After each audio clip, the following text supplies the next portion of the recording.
like I make $80,000 a year, or I make $85,000 a year, and I'm fairly like technical or smart. Um, and I like this career path because it gives me other future opportunity. When in reality, you could just go make drinks for people at the airport for 100 grand. All right. So I recently figured out I've been wearing the same shirt a lot. Like every time I record, I was just looking in this thing because I can see myself every time I record, and I'm wearing the same shirt like all the time.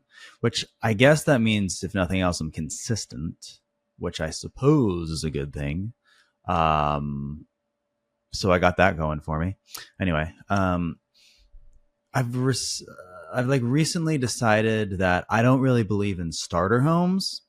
I don't think this is a new thing for me, actually, but I think I'm formalizing my opinion on this. I'm going to canonize my opinion that I don't believe in starter homes because why? They're stupid. Okay, that's what I have to say. Let me tell you why I think they're stupid. So, if you buy a starter home, like classically, the idea of a starter home is that you buy this house to start off your life, and then you sell it, and then you go on to something else, greener pastures. The problem with a starter home is that the reason people like buy houses in the first place, for the most part, this is not everybody, but for the most part, they're buying houses because they want to feel like they own something. They want their own little patch of earth. They want to make their stamp on it. They want to paint the walls. They want to do whatever. That's the reason people buy houses for the most part. Some people don't. Some people, they actually get cerebral about it and they think about what they're actually spending their money on, which is really just a place to live. And they start to realize their quality of life is actually so much better renting, because it is. But that's not most people. That's just some people. So people buy starter houses because they want to feel like they can control something. Here's the problem with exerting control. It costs you one of two things: time or money, usually both. And if you're going to put any amount of money into a starter home, mind you, a starter home by definition, you're buying with a mortgage, which if you're buying it today means you're paying a lot of interest on that mortgage. I'm pretty sure, if you go and look at any amortization schedule today for a new loan that comes out, if you pay your loan for like 3 years, I don't know, 3 years, 5 years, something in that range, and then you go and look at how much you paid into that loan, like 2/3 of that money is going to be interest, and a third of it goes down to actually paying down your principal balance. So if you pay, I don't know, $100,000 over 3 years, what is that? 100,000 over 3 years, 33. So that's like a little bit less than $3,000 a month. That means that if you're putting in $3,000 a month to your mortgage, $2,000 goes to interest, $1,000 goes to actually pay down that principal balance, which means all of that means is the only way that you're actually going to be making money on this house, right, is if the value of the home goes up. But for some reason, we have this berserk idea in our mind is that, like, that if we buy something, like buy a house that was built 5 years ago with 5-year-old technology, for some reason we believe that house is actually worth more 5 years later. There is no other thing that we buy that we actually think about it like that. Like if I bought I don't know, a car or a board game or a t-shirt or a computer or like literally anything, a desk, if I bought it and then I sold it 5 years later, I would expect it to be worth less. But with our houses, we assume that they're worth more, even though, especially 5 years ago, they're built with the same crappy materials. You can get better ones today. No, we just assume that it's worth like more than it used to be. Anyway, whatever. I understand why houses sell for more than they used to like be sold for. I'm not an idiot, but I'm just telling you, we think that they always go up. That this is not true. Anyway, okay, 2 years, 3 years, 4 years, 5 years into the loan, 2/3 of your money goes into that loan. It's only going toward interest. Might as well have just been paying rent. So you got a third of it going to pay down the principal. Then you got to pay your taxes and your insurance. And the only way you're actually going to be up on this deal, by the way, is if you actually like see the house go up in value. And mind you, the first 6% of appreciation goes back to your realtor, because it does. Because when you sell a house, it's not free. So there's that out the door. And don't hit me with like, I'm going to sell my house by myself. No, you're not. Shut up. It takes too much time. Not worth it. And it's one of those impossible things to measure, because there's 0% chance that you can practically measure yourself selling your house versus your real estate agent selling your house. Like, you're never going to be able to perfectly like capture, did they actually make me money on this deal? Were they worth that cost? Impossible to measure. So you can only measure it based on how much you value your time and your sanity, which most people wildly undervalue, by the way. That's why we have so many crazy people. But I've gotten off cue again. I don't even know where I started. Okay. Oh, starter homes. I don't believe in them. Yeah. Yeah, because your first 6% goes to your realtor anyway. And then the fact that you're trying to, you like bought a house so that you can own a house, so that you can make decisions on your house, which costs you time and money. You've completely undervalued your sanity in this whole process. And if you're going to sell it like a classic starter home within the first 5 years, there is virtually no chance that you made any money. There is virtually no chance that you made any money. All that you really got was practice buying a house and dealing with it. That is what you got. Does that make you a better homeowner the second time around? I would say a little bit. Is there actually any value in that? Maybe, maybe not. But people buy starter houses so they can do what? Spend their time and energy like fixing up something they're not going to keep? Or they're going to fool themselves into renting later? What a disaster. You know how I feel about rental homes? Renting out houses is the stupidest thing ever. It's a business model that has an unlimited capacity for loss and a literal cap on how much money you can charge. Who wants to be in that business? That sounds ridiculous. But people sign up for courses, sign up for courses all day long to tell you how to make money in that. And it's stupid. If it was so valuable, you would stop selling your courses and you would move on. I digress. Okay. So certainly in the last like 5 years, we have not seen anybody in the starter home universe do super well. Categorically, there's always going to be people who did well. I don't like to hear from them. Nobody really likes to hear from anybody who's like doing super well in life. They're kind of annoying, you know? It's like, you're so good at everything. Like, whatever, those people, you know what I'm talking about. Yeah, we don't have to listen to them. Okay. That was an aside. What else do I have for you guys today? Portals to the other side of reality. This is my notes. You have no idea what I'm talking about here. Okay. So I was at how do I explain this? I was at this restaurant and I was talking to the bartender, I guess. First off, I grew up like in a universe in which, a world in which, like, I never knew anybody who worked at a fast food restaurant. Is that weird? Like, I've tried to ask other people if they know anybody who's ever worked at a fast food restaurant, and I've never actually heard anybody who's done it. I'm not talking about like, you know, the mom and pop like store, you know, like the burger joint or whatever. I'm talking about like McDonald's or like Burger King. Like, I actually don't know anybody who's ever worked there, and I don't know anybody who knows anybody who's ever worked there. Mind you, those places are always employed, like they're fully employed.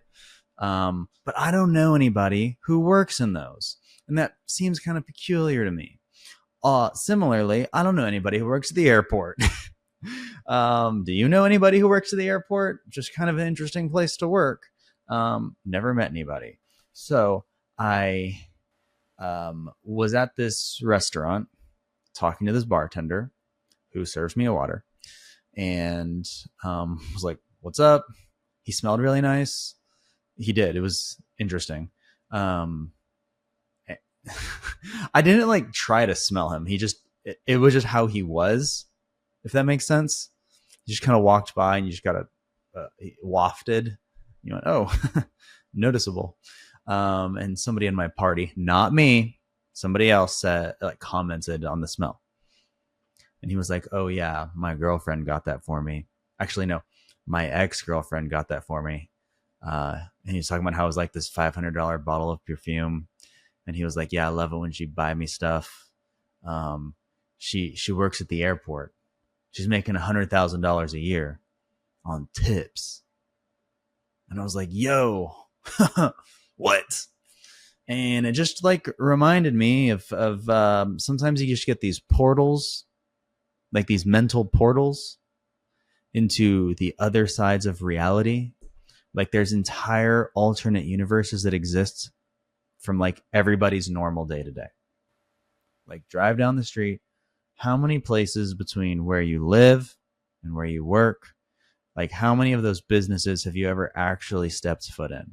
Because you probably passed like a lot of places and you've probably never been in like most of them. You usually go to like 3 of them and then that's pretty much life. Like I've never been to the Jiffy Lube on Spicewood Springs. Like there's probably people who are working there every single day. I've never been there, but that's an entirely different side of the world to me because I never go there.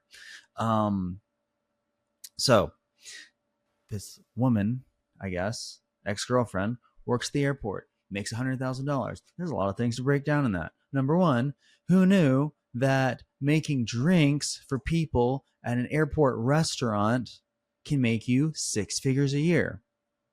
Well, now we do. So that's kind of interesting. Would you do that for $100,000 a year? Maybe you would, actually. Like if you just put that as a job description with no other context and you're like, hey, would you like to work these hours and wear this uniform and stand on your feet for 40 hours a week for 100 grand? I can guarantee you there's a lot of people who would like to do that. Now, if you told them that it was at the airport, they might change their mind. But all things equal, that's probably a pretty good job. The other thing is that that's a lot of money.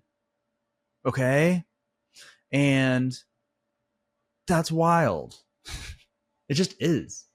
Like, okay, it's not a crazy amount of money, but it's enough to where like you would like a lot of people would inconvenience the things that like they're used to or they want to do to go like they would change their patterns of life for it. You know, I don't understand. There's a lot of people who like I'm getting stuck trying to explain this to you. I can see it in my brain. Just give me a minute. So sometimes people like make a lot less money than they could otherwise, because if like for the name of like career advancement or opportunity, and then they do like basically nothing with that.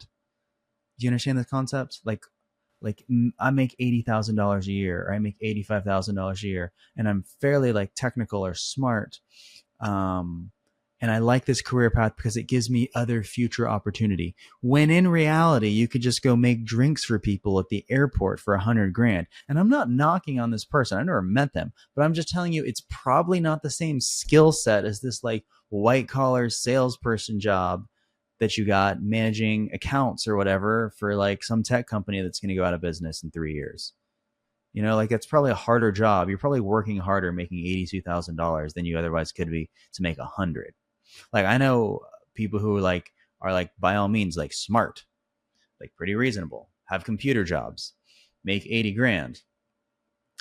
Would they go work at the airport and make drinks for $100,000 a year? I don't know that they even know that that's an option, you know? But if they were consciously faced with it, would they go buy a starter home? Maybe. People do weird things. And then, you know, people say money isn't everything, but then like every single decision they make is like made in the context of how much money they have in their pocket, basically. And sometimes you can just live a lot simpler and just make more money doing things that other people don't want to do. Hello. I wonder how much TSA people make. I don't think they make very much. That seems a little bit like a thankless job. I was going through the TSA line the other day, and I went through. Pretty easy process, to be honest. And then I just got there, was waiting for my bag. Mind you, it's like a terrible system. Like, how have we not thought of a better way to do it? It just doesn't make any sense. You walk through the line and then you sit there for like 5 minutes waiting for your bag. Everybody's like herded up like sheep. And it's like completely helpless. You just got to wait. And you hope that your bag doesn't get picked. Isn't the special one that gets picked, you know? They got to open it up, see what's inside. Yeah, the way we travel is like we've almost ignored our physical world because all of the advancements are online. They're on the internet now, AI, all those other things. That's what's advanced. The way that our physical world is literally falling apart in front of us, but nobody really cares because we all like live on our screens anyway. That was an aside. Okay, I was at TSA. I went through. I was standing with all the other sheep waiting for my bag. And then this individual comes through and he was irate. And he said he was complaining about having to take his shoes off. And he started explaining how he had 2 prosthetic knees and he flies every week and this isn't how it goes. And he was just like screaming at some random TSA guy who just kind of like nodded and was like, yep, okay. I don't know why the guy had to take his shoes off, but he did. And then he moved on. And he started like looking for the manager and started talking to some other TSA manager person, just kept telling everybody who he could. And the TSA person like looks over me and goes, I've met 46,000 people today. And I made 45,999 friends. And he was not one of them. And I just thought it was kind of funny. So the reason like the Ritz-Carlton's like nice is because you get, I would call a continuity of experience. There's a standard to the level of experience you're supposed to receive when you go from property to property. This is why I love chain luxury, as you guys know. When you go through the TSA line, there is no such continuity of experience to be had.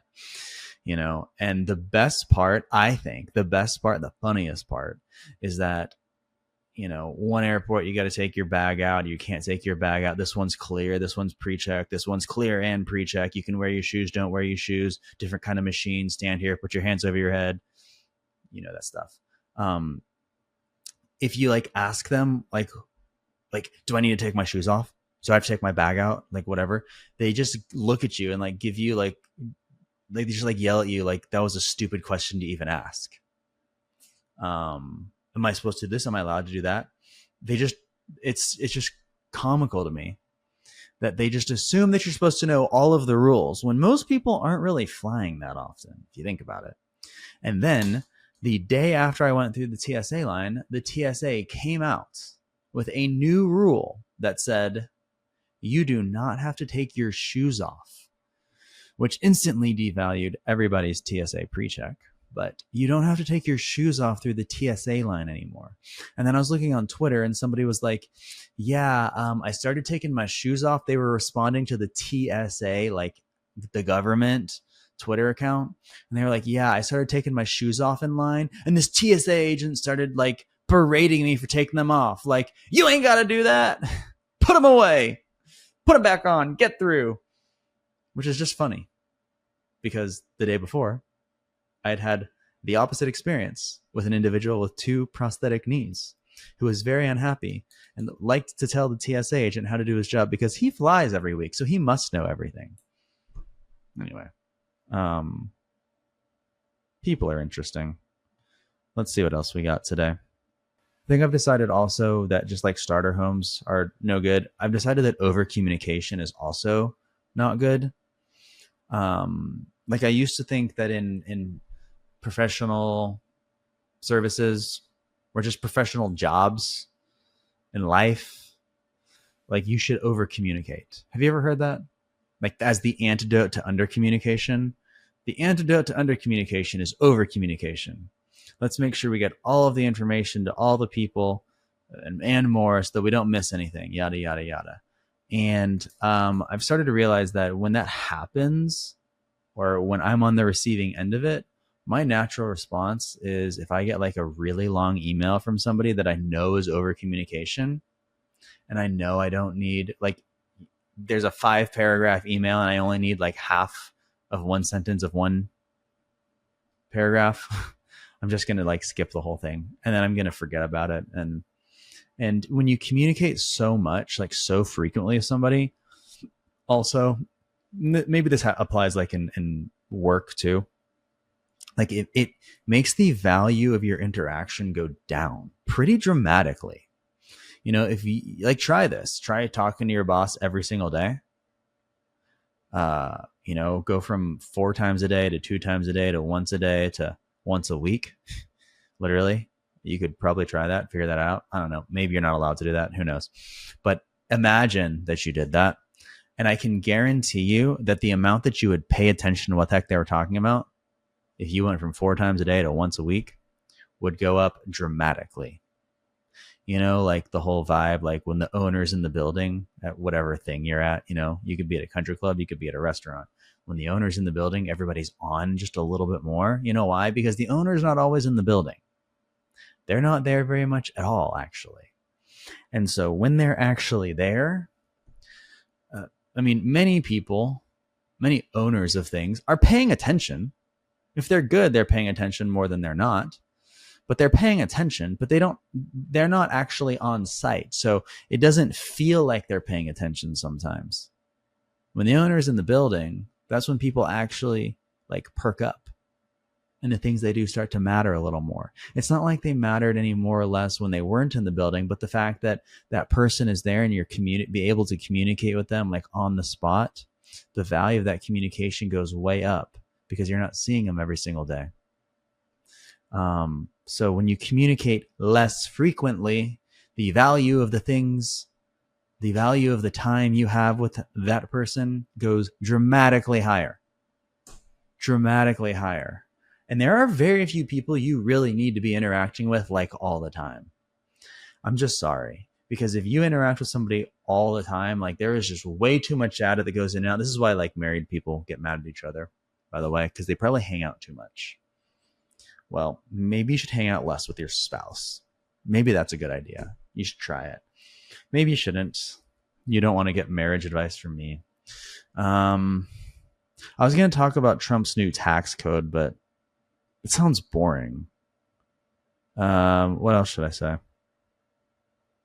I think I've decided also that there's this correlation between depression and leaving your house. That's it. That's my scientific study. If you are depressed, just leave your house. That will make you less depressed because then you have to do things. I used to live alone and I would get bored and then I would get sad and then I would just say, I'm going to go outside and I'm going to do something else. I've figured this out because my wife goes on trips sometimes without me. And then I'm back to being by myself again, which is fun. I actually usually generally love it. But I've noticed that if I get bored or sad, all I have to do is literally just leave and go walk around the grocery store or something, and then I'm fine. And maybe there's something to that. But literally just doing stuff makes you not as, I don't know, sad. There's probably something else to be said about that, but that is something I figured out. Okay. I hope this recording worked because my internet looks like it didn't, but you know, if it didn't, that's all right, I guess. I'll just have to do it again. So I'll see you guys on the other side, and God bless. Good night now.